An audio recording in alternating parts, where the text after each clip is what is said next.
अगर आप बिहार पुलिस के खिलाफ कुछ बोलते हैं तो बिहार पुलिस आपको पकड़ के थाने ले जाएगी, मारेगी, अंदरूनी मार इतनी पड़ेगी कि बाद में आपकी मौत भी हो सकती है।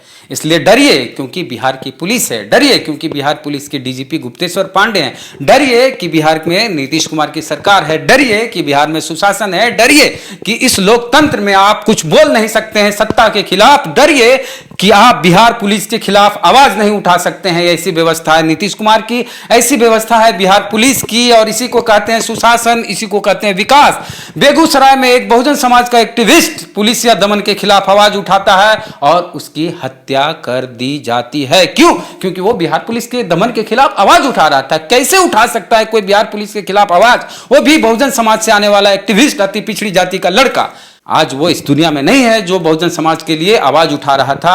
हुआ यूं था कि बेगूसराय में एक पिछड़ी जाति का लड़का एक ब्राह्मण जाति की लड़की से प्रेम विवाह करके दिल्ली चला गया था। 2 महीने तक वहां रहा था लड़की के साथ। चूंकि लड़की ब्राह्मण थी और स्थानीय जो थाना था उसके थानेदार भी ब्राह्मण थे, बिहार के डीजीपी ब्राह्मण है, कैसे बर्दाश्त होता ये सब कुछ।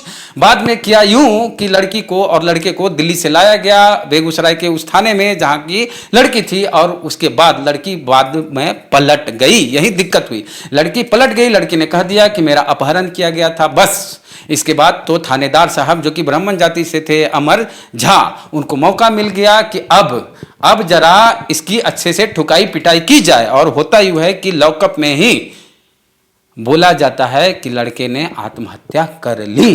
कैसे संभव है कि बिहार के किसी भी थाने में कोई भी लड़का आत्महत्या कर ले, पंखे से लटक के झूल जाए? जबकि बाद में जो तस्वीरें आई थी आत्महत्या वाली, उसमें पैर जो था जमीन में सटा हुआ था। तो कोई भी पंखे से लटकेगा, कहीं भी लटकेगा तो जमीन में पैर कैसे सटेगा? इसका विरोध कर रहा था संतोष ठाकुर जो कि अति पिछड़ी जाति का था।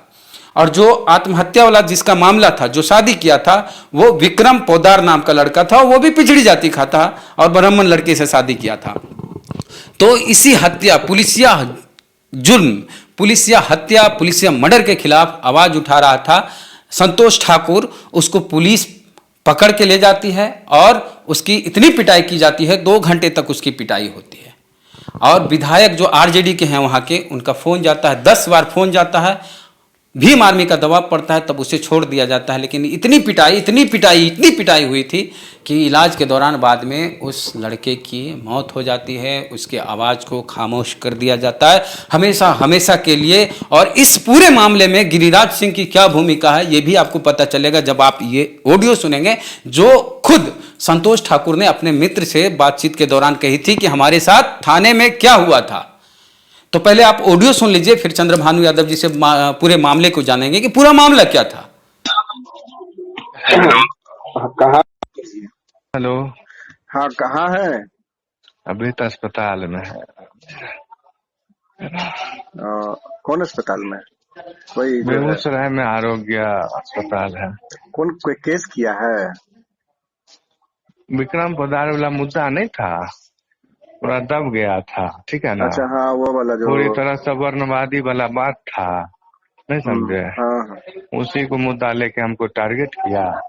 अब सत्ता पावर सब उसके पास है, तो जो चाहेगा वो होगा ही ना। तो एसपी से डायरेक्ट जो है पैरवी करवाया, 2 अरेस्ट वारंट भिजवा दिया, 3 तारीख और 4 तारीख को। मेरे घर पे नहीं भिजवाया, थाना भिजवाया, ठीक है, लोकल थाना। वो गिरफ्तार नहीं किया।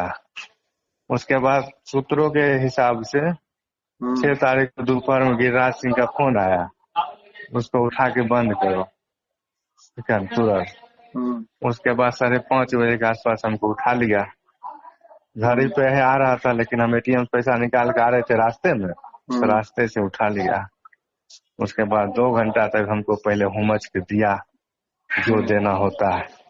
और थाना के लॉकअप हम नहीं मारा, थाना पीछे ले गया खींचते हुए जंगल में, ठीक है।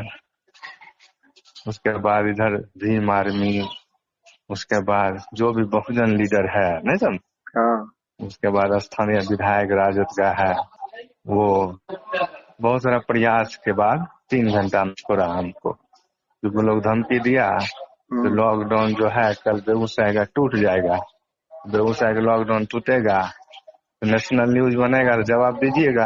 हाँ, ज्यादा से ज्यादा केस कीजिएगा लॉकडाउन तोड़ने के जुर्म। प्रशासन दबाव मार के लॉ एंड ऑर्डर कंट्रोल करने के कारण छोड़ा। कौन केस में वारंट आया, किस चीज के लिए वारंट आया? हमने एक पोस्ट किया था विक्रम हत्याकांड में सीसीटीवी कैमरा के अनुसार पंचायती करने वाले और थाना प्रभारी पर किया जाए FIR दर्ज। हाँ वो तो पोस्ट हम पढ़े थे। नहीं तो टूटेगा लॉकडाउन, नहीं समझे? हाँ ये तो वाला इसी को लेके जो आप दंगा भड़का रहा है, नहीं समझे, ये वो फलना चिलना बुरी तरह सत्ता के दबाव में किया बुरी तरह से। लेकिन बहुजन आगे शक्ति का आगे थाना और बेगूसराय प्रशासन को झुकना पड़ा ओवरऑल 3 घंटा। नहीं तो कहाँ छोड़ता, और नॉर्मल केस में पकड़ता है तो डाल देता है। तो राजद विधायक वगैरह साथ दिया है? हाँ करीब 10 बार फोन किया विधायक थाना को।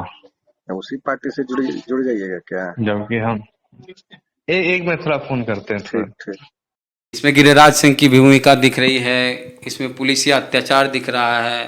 थाने में मारा नहीं गया, थाने के पीछे ले जाके मारा पीटा गया। ये जो मामला है वो होना ही है, होना ही था, होता है, होता रहेगा, क्योंकि बिहार की पुलिस जो है वो नीतीश की पुलिस जो है वो गैर कानून तरीके से काम करती है। और ये बिहार पुलिस जो है लोगों की रक्षा के लिए नहीं है, लोगों की हत्या के लिए है। ये सत्ता में जो लोग हैं, सत्ता में जो जाति हैं, उनका जो है ये लठैत बन के रह गई है और ये कमज़ोर तबकों के लिए अत्याचार करने का साधन बन के रह गई है। वहाँ पे एक युवक था जिसका नाम था पोद्दार, विक्रम पोद्दार। वो एक ब्राह्मण लड़की से प्रेम करता था और दोनों जो हैं दिल्ली चले गए थे। 2 महीने के बाद पुलिस जो उसको लाती है और विक्रम पोद्दार की अनुपस्थिति में उसको न्यायालय में जाके धारा 164 का बयान दर्ज करा के लड़की को छोड़ देती है। और कुछ घंटे के बाद जो है वो फ़ोन आता है विक्रम पोद्दार के परिजनों को कि आपका बेटा आत्महत्या कर लिया है, आ जाइए, लाश ले जाइए। वहाँ के जब उसके परिजन पहुँचते हैं तो देखते हैं कि एक लाश जो है लटकी हुई है, लेकिन पाँव ज़मीन पर सट रहा है। दूसरी बात ये है कि दिन में इतने सारे पुलिस के सामने वो जो है कैसे आत्महत्या कर सकता है।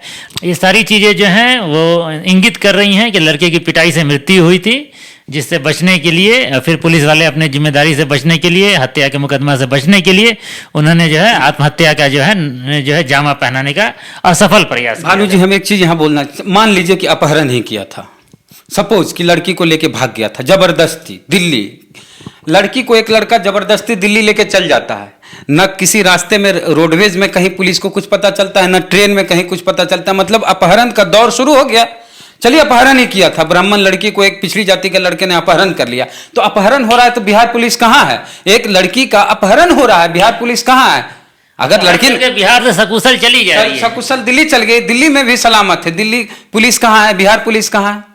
हाँ, लड़की ने जिस तरह बयान दिया कि हमारा अपहरण हुआ, तो अपहरण कैसे हो गया? बिहार में तो सुशासन है, नीतीश कुमार की सरकार है। डीजीपी बिहार के गुप्तेश्वर पांडे अक्सर बोलते हैं कि हम सलामी मारते हैं बिहार के दरोगा को, हम सैल्यूट करते हैं बिहार पुलिस के हवलदार को, बिहार पुलिस के सिपाही को।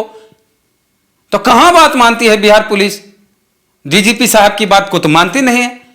बेगूसराय में अगर किसी लड़की का अपहरण हुआ और वहां के थानेदार पर कार्रवाई क्यों नहीं की गई कि भाई तुम्हारे एरिया में एक लड़की का अपहरण हुआ?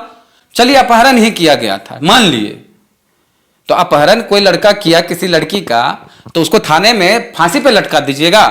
न्याय कौन देता है? न्याय देने का काम किसका है? न्यायपालिका। तो बिहार पुलिस क्यों न्याय दे रही थी? उस ऑडियो में ठाकुर संतोष शर्मा ने बोला कि पुलिस ने मुझे जंगल में ले जाके 2 घंटे तक मारा। हमारा जो जनता है, भारत की जनता, वो समझती है कि पुलिस को सजा देने का अधिकार है और पुलिस मार सकती है। नहीं, ऐसा नहीं है। ठाकुर जी के भी, संतोष के मन में भी यही बात थी।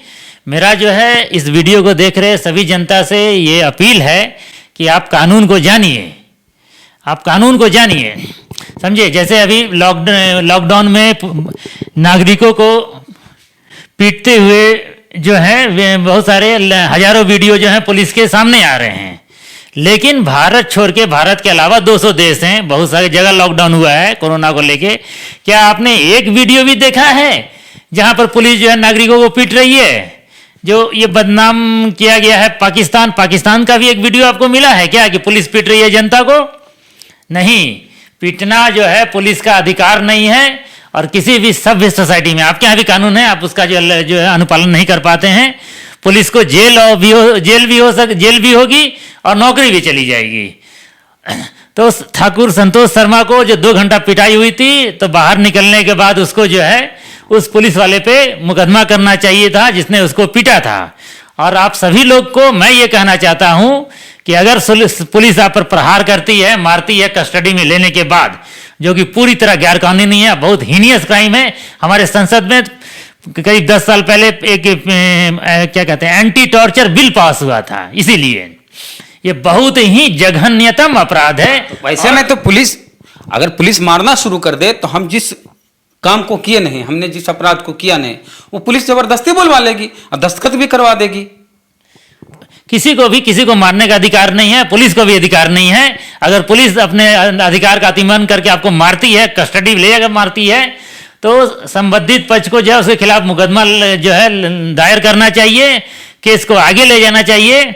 और जब 50-100 पुलिस कर्मियों को जब जेल होगी तो ये गंदी आदत जो है पुलिस की छूट जाएगी। हाँ, तो इस पे चंद्रशेखर आजाद रावण जो कि आजाद समाज पार्टी के राष्ट्रीय अध्यक्ष हैं, उन्होंने भी आवाज उठाई। उन्होंने लिखा है कि बिहार में अंतरजातीय विवाह करने पर बिहार पुलिस विक्रम को पुलिस कस्टडी में पीट कर हत्या कर देती है। संतोष ने इस हत्या के खिलाफ आवाज उठाई तो पुलिस ने संतोष कुमार को भी बेरहमी से पीट कर मार डाला। नीतीश कुमार बताए हैं कि क्या बिहार पुलिस जनता की रक्षा के लिए है या फिर हत्या के लिए। चंद्रशेखर आजाद रावण ने भी बिहार पुलिस पर सवाल खड़े किए हैं, नीतीश कुमार के सुशासन पे सवाल खड़े किए हैं, नीतीश कुमार के सुशासन पर भी सवाल खड़े किए हैं। तो आप क्या सोचते हैं इस मुद्दे पर कि अगर कोई भी पुलिस अत्याचार करे तो क्या हमें मौन धारण कर लेना चाहिए, हमें डरना चाहिए, हमें नीतीश कुमार के खिलाफ भी आवाज नहीं उठानी चाहिए? क्या यही है लोकतंत्र? क्या यही है भारत का संविधान? क्या यही अधिकार बाबा साहेब अंबेडकर ने हम लोग को दिया था कि पुलिस अगर तुम्हें टॉर्चर करे तो चुपचाप घर में बैठ जाओ? ये सारा कुछ ड्रामा जो हो रहा है नीतीश कुमार के सुशासन में क्यों हो रहा है? क्योंकि यहाँ के जो पुलिस के डीजीपी होते हैं वो सब, अगर लास्ट डीजीपी 4 डीजीपी को आप देखें और उनकी जाति को देखें तो सब कुछ क्लियर हो जाएगा कि क्यों ऐसा बहुजनों के साथ बिहार में हो रहा है। हमें जहां तक याद आता है कि पहले बिहार में जो डीजीपी थे अभ्यानंद जाति भूमिहार, उसके बाद पीके ठाकुर बने ब्राह्मण जाति से, उसके बाद केएस द्विवेदी डीजीपी बने जाति ब्राह्मण, अभी जो डीजीपी हैं बिहार के गुप्तेश्वर पांडे ब्राह्मण। यानी लास्ट जो 4 डीजीपी को हम देखते हैं बिहार में, तो अभ्यानंद भूमिहार जाति से, और उसके बाद पीके ठाकुर ब्राह्मण जाति से, उसके बाद केएस द्विवेदी ब्राह्मण जाति से, उसके बाद गुप्तेश्वर पांडे जो मौजूद हैं अभी भी मौजूदा समय में डीजीपी हैं बिहार के, वो भी ब्राह्मण जाति से। तो बहुजन समाज का प्रतिनिधित्व काहे नहीं है? क्यों नहीं है? क्यों नहीं बनते हैं बिहार के डीजीपी? क्यों नहीं उन्हें मौका दिया जाता है? अगर बहुजन समाज के डीजीपी हो तो क्या कोई पुलिस वाला ऐसी हिम्मत करेगा? क्या कोई थानेदार जो अगड़ी जाति का, सवर्ण जाति का, ब्राह्मण जाति का हो, वो किसी बहुजन समाज के अति पिछड़ी जाति के लड़के को थाने में इस तरह से लटका देगा फांसी पर और कहेगा कि आत्महत्या कर ले? तो अंगुली उठेगी बिहार सरकार पे, अंगुली उठेगी नीतीश कुमार पे, नीतीश कुमार के इस सुशासन पे, जिसको नीतीश कुमार सुशासन कहते हैं वो यही सुशासन है। सुशासन में आपको सब कुछ दिखेगा, क्राइम दिखेगा, मर्डर, बलात्कार, हत्या, अत्याचार, सब कुछ। सुशासन ही नहीं दिखेगा। उसी तरह जिस तरह किराने की दुकान में तेल, हल्दी, मसाला सब कुछ मिलेगा, किराना ही नहीं मिलेगा। तो यही है नीतीश कुमार का विकास, यही है बिहार की पुलिस, यही है 15 साल का विकास। तो आप क्या सोचते हैं इस मुद्दे पे? प्रतिक्रिया अपनी जरूर दें। चैनल को सब्सक्राइब नहीं किए तो कर लीजिए, घंटी जरूर दबा दीजिएगा। चलते हैं। जय भीम, जय भारत।